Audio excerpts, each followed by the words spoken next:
Assalamualaikum warahmatullahi wabarakatuh. Selamat pagi.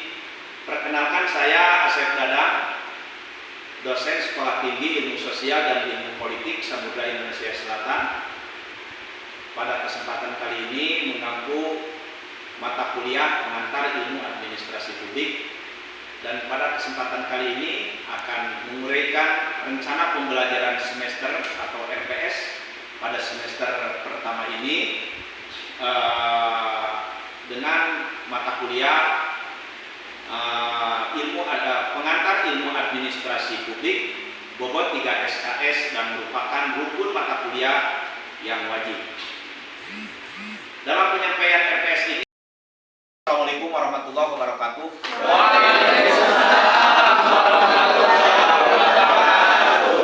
Selamat pagi rekan-rekan mahasiswa.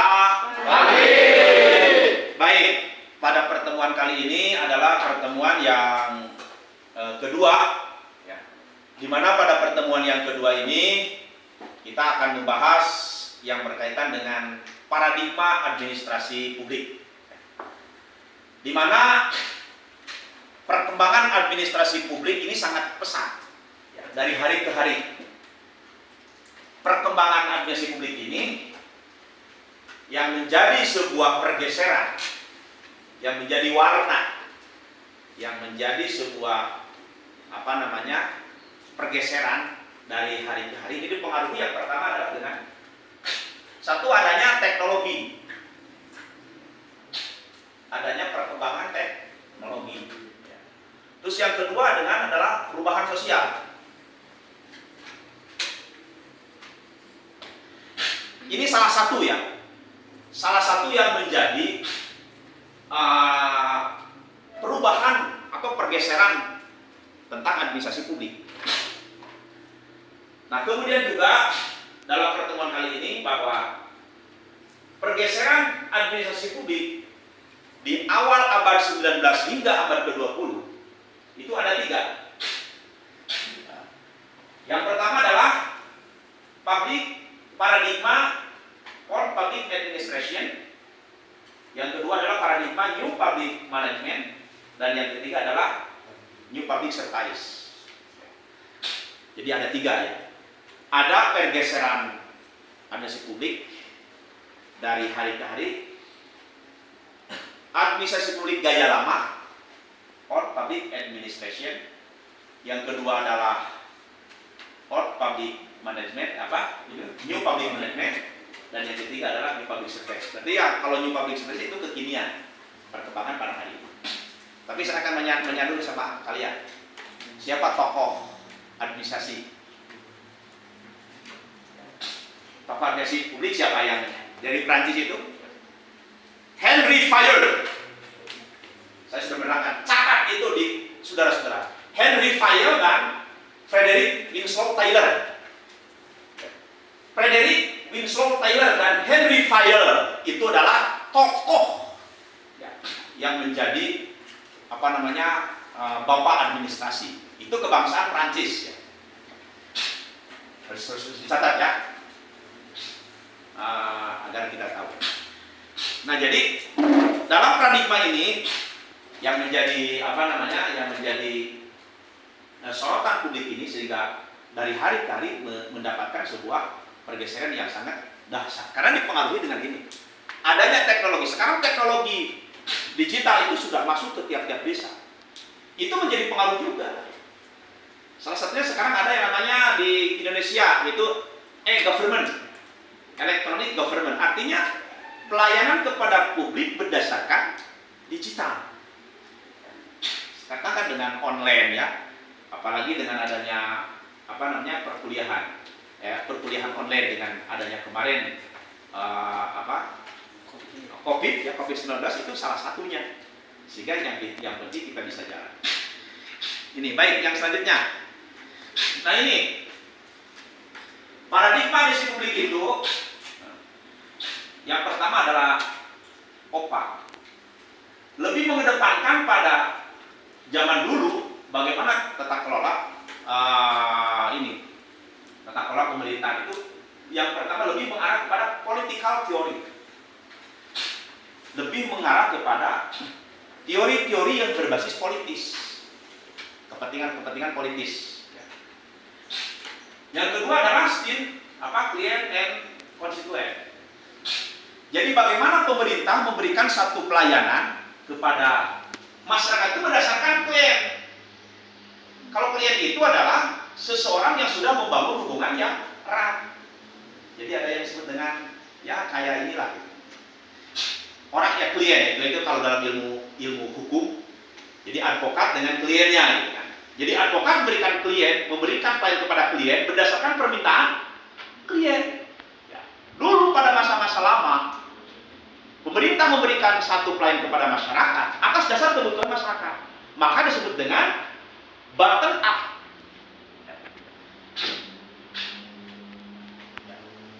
Bottom up. Ya, kalau dari sini adalah top down. Nah, bagaimana ini? Jadi kalau saya gambarkan, ya, clear constituent ini adalah dengan bottom up. Jadi sesuai dengan apa yang diinginkan oleh masyarakat, itu tentunya merupakan sebuah pelayanan. Yang ketiga adalah rawing. Rawing itu apa intinya rawing? Tahu? Mendayung. Apa mendayung itu? Tahu dayung? Apa? Artinya gini, jadi apa namanya bertangga, berjalan. Ya tidak begitu cepat, gitu kan? Beda dengan nanti kalau sana. Nah, ini adalah paradigma administrasi publik gaya lama. Yang selanjutnya adalah NPM, New Public Management, Economic Theory. Artinya pemerintah memberikan satu pelayanan kepada masyarakat itu berdasarkan teori bagaimana cara pemerintah mengelola negara ini berdasarkan teori ekonomi. Maka sebutnya economic theory. Berarti di situ ada profit orientasi keuntungan. Ketika sebuah perusahaan berdiri, maka dia hitung-hitung rugi dan untung. Nah, zaman dulu di pertengahan ini disebut New Public Management. Pemerintah memberikan pelayanan kepada masyarakat itu dengan New Public Management, artinya dengan cara perekonomian. Kalau berbicara perusahaan itu harus ada untung, ya, tidak boleh rugi. Nah, yang selanjutnya adalah yang menjadi sasarannya adalah ini apa disebut dengan customers. Apa disebut dengan customers? Pelanggan. Hampir mirip ya dengan klien dan konstituen. Nah, ini customer itu adalah bagaimana pemerintah memberikan pelayanan kepada masyarakat itu berdasarkan permintaan pelanggan. Beda kan antara pelanggan dengan yang lain. Kemudian steering. Apa steering itu? Steer. Apa steer itu? Pengendali. Steer. Steering itu pengendalian. Sifatnya pola pelayanan publik yang dilakukan seperti itu NPM itu adalah New Public Management itu adalah dengan cara steering. Itu dikendalikan oleh pemerintah. Itu zaman Orde Baru di kita ini bagaimana status quo itu yang dilaksanakan oleh pemerintah. Jadi masyarakat hampir tidak diberi ruang untuk berikan sumbangsi kepada pemerintah. Tapi program-program repelita yang direncanakan pada masa pemerintah Orde Baru, rencana umur 5 tahun itu adalah disetting dengan sedemikian rupa. Maka polanya adalah steering. Nah, berbeda dengan setelahnya reformasi dan perkembangan dunia, ini yang baru. Ini New Public Service. Nah, saya punya buku namanya New Public Service, ya, karangan apa namanya Den Haag. Ini bisa bukunya apa diambil bisa Den Haag. Kalau tidak salah ini 2007 ya. Nah, ini polanya. Dalam pelayanan publik yang berkaitan dengan New Public Service, dasar hukumnya demokratik teori. Lebih mengedepankan demokrasi. Membangun negara berdasarkan demokrasi. Demos kratos, pemerintahan yang dibangun dari, oleh, dan untuk rakyat. Nah, maka polanya jadi balik. Kalau dulu itu adalah bottom up, sekarang ada mana? Top down. Jadi ke bawah. Maaf, ini terbalik. Kalau dulu ini ya, kalau dulu zaman ini adalah top down. Nah, sekarang kita ada bottom up. Nah, berarti ke sana. Mengedepankan demokratik teori yang dikedepankan demokrasi dari rakyat oleh. Nah, makanya sekarang kalau melihat di pedesaan juga yang namanya musdus, musyawarah dusun, ada bangdes, musyawarah desa, kemudian ada musrembang sampai ke munas. Ini jadi sekarang mah di era new public service ini adalah bagaimana masyarakat berperan aktif dalam pembangunan. Jadi yang menentukan pembangunan itu adalah masyarakat. Dimusyawarahkan di tingkat desa, dibawa ke tingkat kecamatan, kemudian dibawa ke tingkat kabupaten. 1 tahun yang akan datang baru diputus. Jadi 1 tahun yang akan dilaksanakan oleh masyarakat itu berdasarkan keinginan maka polanya adalah citizens. Ya, kalau citizens itu adalah kemasyarakatan, kerakyatan. Ya, beda citizen dengan customers. Kalau customers itu pelanggan, kalau citizen itu rakyat, maka sifatnya serving. Serving itu melayani, maka pola pemerintah pada hari ini dalam rangka peran publik itu serving, not customers. Serving, not customers. Kemudian value people, not just productivity.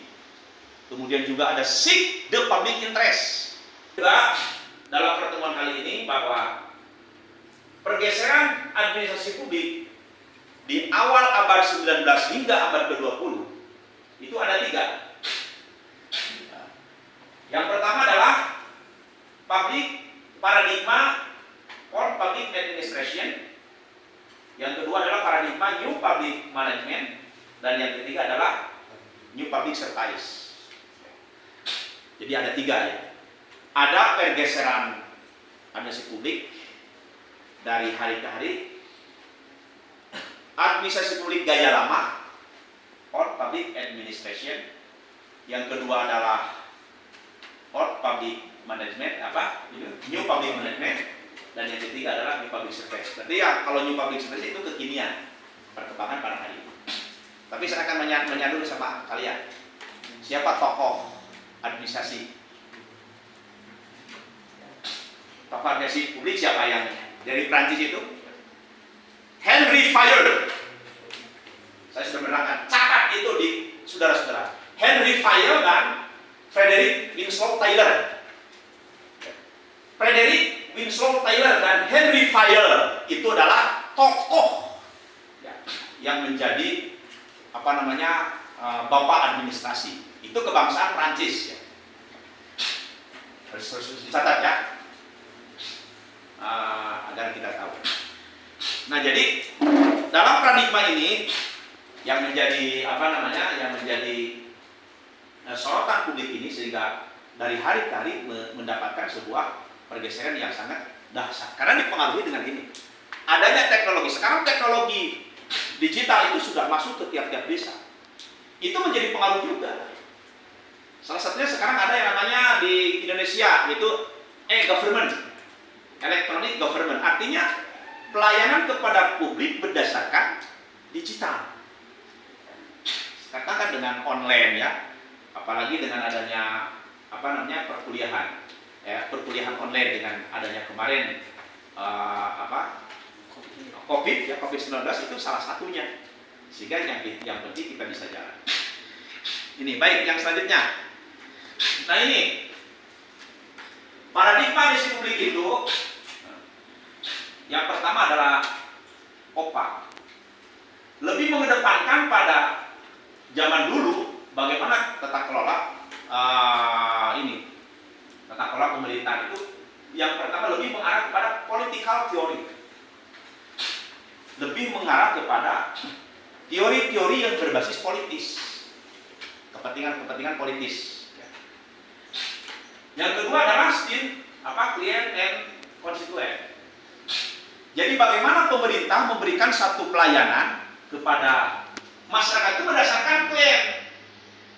Kalau klien itu adalah seseorang yang sudah membangun hubungan yang erat. Jadi ada yang disebut dengan kayak inilah. Orang klien itu kalau dalam ilmu hukum, jadi advokat dengan kliennya gitu kan.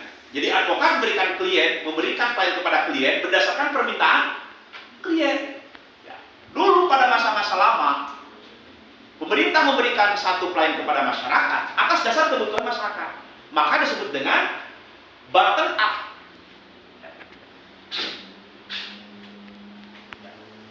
Bottom up. Ya, ini kalau dari sini adalah top down. Nah, bagaimana ini? Jadi kalau saya gambarkan, ya clear konsep ini adalah dengan bottom up. Jadi sesuai dengan apa yang diinginkan oleh masyarakat. Itu tentunya merupakan sebuah pelayanan. Yang ketiga adalah rawing. Rawing itu apa intinya rawing? Tahu? Mendayung. Apa mendayung itu? Tahu dayung? Apa? Artinya gini, jadi apa namanya bertangga, berjalan. Ya tidak begitu cepat, gitu kan? Beda dengan nanti kalau sana. Nah, ini adalah paradigma administrasi publik gaya lama. Yang selanjutnya adalah NPM, New Public Management, Economic Theory. Artinya pemerintah memberikan satu pelayanan kepada masyarakat itu berdasarkan teori bagaimana cara pemerintah mengelola negara ini berdasarkan teori ekonomi. Maka sebetulnya economic theory. Berarti di situ ada profit orientasi keuntungan. Ketika sebuah perusahaan berdiri, maka dia hitung-hitung rugi dan untung. Nah, zaman dulu di pertengahan ini disebut New Public Management. Pemerintah memberikan pelayanan kepada masyarakat itu dengan New Public Management. Artinya dengan cara perekonomian. Kalau berbicara perusahaan itu harus ada untung, ya, tidak boleh rugi. Nah, yang selanjutnya adalah yang menjadi sasarannya adalah ini apa disebut dengan customers. Apa disebut dengan customers? Pelanggan. Hampir mirip ya dengan klien dan konstituen. Nah, ini customer itu adalah bagaimana pemerintah memberikan pelayanan kepada masyarakat itu berdasarkan permintaan pelanggan. Beda kan antara pelanggan dengan yang lain. Kemudian steering. Apa steering itu? Steer. Apa steer itu? Pengendali. Steer. Steering itu pengendalian. Sifatnya pola pelayanan publik yang dilakukan seperti itu NPM itu adalah New Public Management itu adalah dengan cara steering. Itu dikendalikan oleh pemerintah. Itu zaman Orde Baru di kita ini bagaimana status quo itu yang dilaksanakan oleh pemerintah. Jadi masyarakat hampir tidak diberi ruang untuk berikan sumbangsi kepada pemerintah. Tapi program-program repelita yang direncanakan pada masa pemerintahan Orde Baru, rencana umur 5 tahun itu adalah disetting dengan sedemikian rupa. Maka polanya adalah steering. Nah, berbeda dengan setelahnya reformasi dan perkembangan dunia, ini yang baru. Ini New Public Service. Nah, saya punya buku namanya New Public Service, ya, karangan apa namanya Den Haag. Ini bisa bukunya apa diambil bisa Den Haag. Kalau tidak salah ini 2007 ya. Nah, ini polanya. Dalam pelayanan publik yang berkaitan dengan New Public Service, dasar hukumnya demokratik teori. Lebih mengedepankan demokrasi. Membangun negara berdasarkan demokrasi. Demos kratos, pemerintahan yang dibangun dari, oleh, dan untuk rakyat. Nah, maka polanya jadi balik. Kalau dulu itu adalah bottom up, sekarang ada mana? Top down. Jadi ke bawah. Maaf, ini terbalik. Kalau dulu ini ya, kalau dulu zaman ini adalah top down. Nah, sekarang ini adalah bottom up. Nah, berarti ke sana. Mengedepankan demokratik teori yang mengedepankan demokrasi dari rakyat oleh. Nah, makanya sekarang kalau melihat di pedesaan ini ada yang namanya musdus, musyawarah dusun. Ada bangdes, musyawarah desa. Kemudian ada musrembang sampai ke munas. Ini jadi sekarang mah di era-era New Public Service ini adalah bagaimana masyarakat berperan aktif dalam pembangunan. Jadi yang menentukan pembangunan itu adalah masyarakat.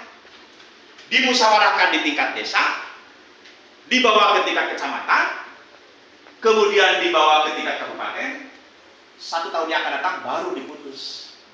Jadi 1 tahun yang akan dilaksanakan oleh di masyarakat itu berdasarkan keinginan maka polanya adalah citizens. Ya, kalau citizens itu adalah kemasyarakatan, kerakyatan. Ya, beda citizen dengan customers. Kalau customers itu pelanggan, kalau citizen itu rakyat, maka sifatnya serving. Serving itu melayani, maka pola pemerintah pada hari ini dalam rangka peran publik itu serving, not customers. Serving, not customers. Kemudian value people, not just productivity. Kemudian juga ada seek the public interest. Ya. Jadi polanya sekarang harus seek the public interest. Artinya melihat kebutuhan masyarakat. Kemudian mengedepankan juga value people, not just productivity. Berbeda kalau di sini adalah kalau ini kan dari customer economic theory. Kalau economic theory bukan kalau economic theory adalah profit oriented. Kalau di MTS New Public Service adalah not just productivity. Value people, not just productivity. Itulah yang disebut dengan paradigma di situ. Jadi paradigma di publik ini dari dulu sampai sekarang ada 3. OPA, Old Public Administration, NPM, New Public Service, New Public Management, dan MPS, New Public Service. Inilah pelayanan yang dapat diketahui pada belakangan ini tentang teori-teori yang berkaitan dengan administrasi publik. Baik, rekan-rekan sekalian, barangkali ada sampai di sini dulu sebelum dilanjut. Silakan kalau yang mau bertanya. Mau dari ya. Mohon izin Pak. Ya. Boleh bertanya? Siapa nama kamu? Perkenalkan, nama saya Alki Sipoluda Pak. Siapa? Alki Sipoluda. Oke, siapa? Aki, Akak, apa yang ditanyakan? Mengenai tentang paradigma administrasi publik, dengan yang disampaikan oleh tadi Bapak, mengenai ini bagaimana kami selaku mahasiswa program studi administrasi publik ingin bertanya cara pendekatan mahasiswa terhadap administrasi publik, poin-poin pendekatan mahasiswa terhadap administrasi publik. Mungkin itu. Oke, satu lagi dari kaum perempuan.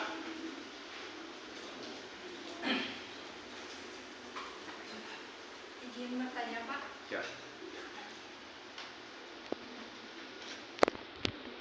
Bagaimana pengaruh New Public Management terhadap reformasi anggaran di sektor publik? Oke, bagaimana pengaruh New Public Management NPM ya? Terus terhadap reformasi anggaran di sektor publik. Terhadap reformasi anggaran di sektor publik. Oke, baik, terima kasih. Ini cukup ya pertanyaan yang baik dari Alki. Pertanyaannya terkait dengan bagaimana pendekatan mahasiswa dalam rangka pergeseran publik. Nah, kalau kalian pada hari ini disodorkan dengan teori pengantar publik ini adalah pendekatan mahasiswa, berarti sekarang adalah mahasiswa harus betul-betul memahami tentang digital atau teknologi. Ya makanya sekarang pendekatan mahasiswa dalam rangka menghadapi administrasi publik ini adalah kuasai digital, teknologi. Manfaat pendekatannya bagaimana mahasiswa menguasai yang berkaitan dengan teknologi. Makanya teknologi digital ini harus betul-betul dimanfaatkan oleh mahasiswa. Karena apalagi hari ini ke depan, ya, kalau pelayanan publik berbasis elektronik, ya kalau dulu kan sudah lama, sudah 5 tahun ke belakang, yang disebut dengan e-government. Ya, e-government itu adalah elektronik pemerintahan. Bagaimana pemerintah melayani. Nah, nanti itu tidak akan misalnya man to man, ya, pelayanan itu, tetapi mungkin saja berbasis teknologi. Itu salah satu yang terjadi. Yang kedua, pertanyaan dari Saudari Hilda, yaitu bagaimana paradigma NPM berarti dia New Public Policy terhadap apa tadi? Reformasi anggaran ya. Nah, di sini adalah dalam NPM itu kalau saya baca dalam sebuah teori ekonomi, bagaimana membangun perusahaan ini adalah besar keuntungan, kecil pengeluaran. Gitu kan? Nah, pemerintah pada masa ekonomi teori tidak berpikir yang lain-lain, tetapi berpikirnya bagaimana seefisien mungkin. Seefisien mungkin di dalam memberikan plan kepada masyarakat. Maka anggarannya itu dibatasi. Ya. Berarti maka dalam zaman dulu mah jarang yang disebut dengan bansos, bantuan sosial. Kalau sekarang itu bansos itu kan diperbesar. Ya, ratusan triliun itu bansos. Nah, di dalam pelayanan dengan NPS, berbeda dengan NPS. Kalau NPS itu kan tergantung masyarakat. Masyarakat menginginkan, ya terpaksa pemerintah itu harus berikan pelayanan. Berbeda dengan NPM. Kalau NPM itu dibatasi anggaran. Kalau di NPS itu lebih baik, jadi lebih diperbesar nggak apa-apa. Ya, nggak apa-apa diperbesar juga. Bansos sampai besar-besar juga nggak apa-apa. Karena keinginan masyarakat. Karena dalam pelayanan ke masyarakat, apa yang diinginkan oleh masyarakat. Maka seorang pemimpin itu adalah al-imam khadimul ummah. Pemimpin adalah pelayan masyarakat. Maka senantiasa pemimpin itu harus betul-betul melayani kepada masyarakat.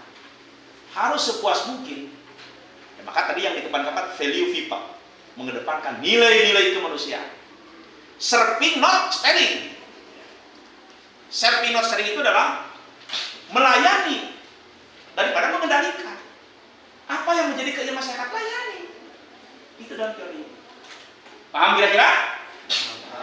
Oke, baik, terima kasih pertemuan pada kali ini. Cukupkan di sekian, sampai di sini dulu. Nanti kita bisa lanjut dalam pertemuan berikutnya. Ya. Akhir kata dari saya, ya, selaku dosen pengampu pengantar administrasi publik, sampai di sini kita bisa disambung dengan hari-hari berikutnya. Akhir kata, assalamualaikum warahmatullahi wabarakatuh.